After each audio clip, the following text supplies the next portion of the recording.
Again, I'm assuming people on Zoom cannot. Can you hear what Sarah's question? No. Okay. Sarah was saying, I understand what the sleep state is. I don't understand what this trance state is.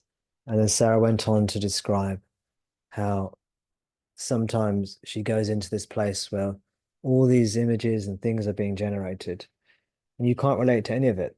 It's all this stuff just happening. And your question to me, was that the trance state? And I said, no.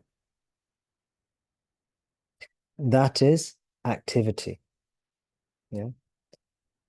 We can think of it with the three gunas, which is what I was trying to do when I was speaking.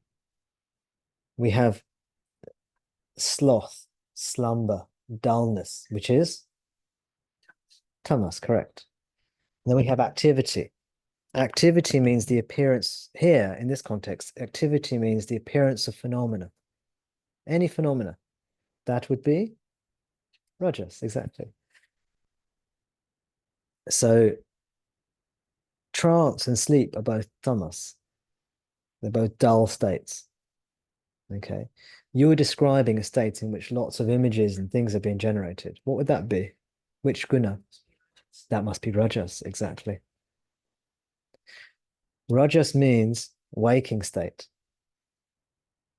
Rajas means dream state. Rajas actually just means dream state, right?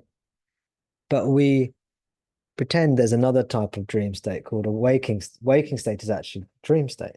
It's the appearance of phenomena in consciousness. Okay. I also created a new state called the daydream state when I was speaking. Yeah. Daydream state just means that's what you're experiencing, the daydream. Yeah. It's when you're still in the waking state, you're not asleep, you're not dreaming, but all this stuff's coming up. That's daydream. That's when you're going towards sleep. Your um your filter. See, the mind is constantly generating stuff. Because we're aware of the apparent external world, our mind is inhibited from generating all these things. Because it's distracted by the five senses. But when we close our eyes and go into meditation, the mind starts generating the five senses within itself. Normally that's called dream. But because we're meditating or doing something else, we're not falling asleep. Maybe we are, but if we don't fall asleep, then it becomes daydream. It's mind generating images whilst we're still awake. But it's still just rajas.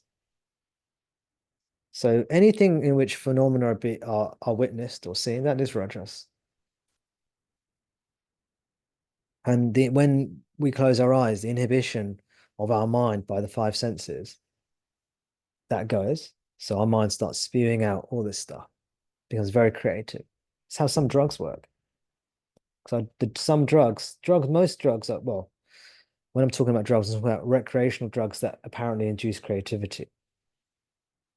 Many artists, they take substances and this inspires them and they can do great works of art and creativity. These recreational drugs are poisons. They poison you in some way. If you're a smaller creature, it'll kill you. Because we're bigger, we can take the poisons they're often from plants, aren't they? These recreational drugs. So these plants create these poisons as a form of self-defense. And if you're an insect and you eat their leaf, then maybe you'll die from intoxication. But us as larger mammals, or larger than insects, if we consume that plant in a certain way, it can affect our brain. It will poison us, but not kill us. It takes away the inhibitory mechanisms, and our mind starts generating all this creativity, which you can also access in daydream state. So that's rajas. What is trance then? That was actually your question. If you repeat something in your mind, repeatedly say something, om, om, om, om, or anything, or you focus on something, like your breath. Breathe in, breathe out. This will calm the mind if you can do it. And eventually it will take it to a state of dullness. If your mind is very rajasic, initially it will calm down the rajas. That's lovely. We get to balance. But if we carry on with the practice, it will take us down into tamas. Our mind will become focused on this dead thing called Om. When I say dead thing called Om, I'm talking about the syllable, just the form. Or the breath. The breath, when we first focus on the breath, if we're rajasic, active mind, the breath will calm us down. It'll make us feel pure. But if we continue, it will take us into a tamasic state where we're just going, that's a trance state. It's a dull state. Maybe you're only aware of Om or breath. And you go into this sort of one-dimensional state in which it's just like looking at a blank screen. There might be a hypnotic element to it. Trance implies hypnosis of some kind. Sometimes there might be a hypnotic element to it. It might be quite enjoyable because there's nothing bothering you, but it's a state projected by the mind through a repetition of Om or through forcing yourself into one-pointedness. That's a tamasic state. That's what trance is. What you are is not rajas, not tamas. Bhagavan Ramana has revealed a very rare teaching to us. He said what we are is pure sattva. See, traditionally, the Vedanta teachings say what we are is beyond the three gunas, tamas, rajas, sattva. Yeah, and this is what I learned when I did my Vedanta studies. But Bhagavan Ramana has revealed a deeper teaching to us. What we ordinarily call sattva is mixed in with rajas, tamas, trace amounts of rajas and tamas. If you totally remove the rajas and tamas, that is the self. That is pure sattva. That sattva it transcends typical sattva in the world. That's what we are. That's the teaching. That's the whole point of the teaching. Your nature is purity. Sattva means purity, wisdom, goodness, illumination. That is what we are.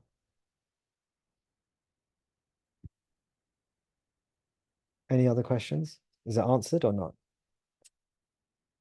So Sarah was thinking out loud. Very well, very good. She was saying, just for the benefits of people on Zoom, she was saying, so when you do a practice such as watching the breath,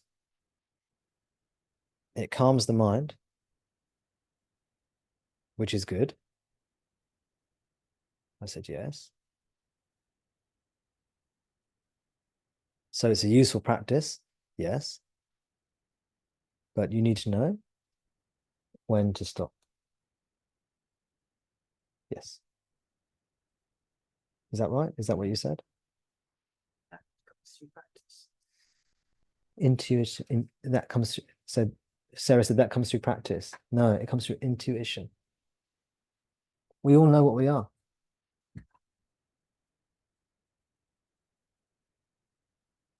Comes from intuition. It's like a child learning to balance upright on 2 feet and 2 legs when they're learning to walk. Maybe you could say practice, but it's not just practice. It's practice with intuition. That is not the best example, but it's something like that. We know. You listen to my words. Listen to my words to guide you. And my words are expressing verbally what you know inside already. Has to be intuitive. This has to be intuitive. Otherwise, it's just the mind. Has to be from the heart. Teaching it has to come from within. Has to come from within. The words are just to like prod and poke and let this animal that is your intuition rise up from within.